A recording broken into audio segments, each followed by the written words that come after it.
اسی طرح کچھ چیزیں اور ہیں جو انسان کرے تو اس کے درجات بے حد بلند ہوتے ہیں، جن میں سے ایک صبر ہے. قرآن مجید میں آتا ہے انما یوفی الصابرون اجرہم بغیر حساب، صرف صبر کرنے والوں کو ہی ان کا اجر کسی حساب کے بغیر دیا جائے گا، یعنی ان لمیٹڈ، اتنا کہ وہ گن بھی نہ سکے. اور جیسے آسمان کے ستارے کو گن سکتا نہیں گن سکتا، تو ان گنت. ایسے ہی جب کوئی شخص کسی کی بات پر،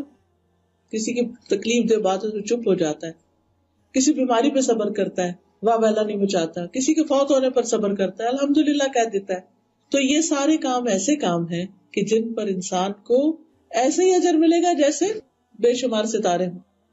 پھر اسی طرح بعض اوقات انسان کے درجے اس کے نیک اعمال سے نہیں بڑھتے، تکلیف آنے پر جو صبر کرتا ہے اس سے بڑھتے ہیں.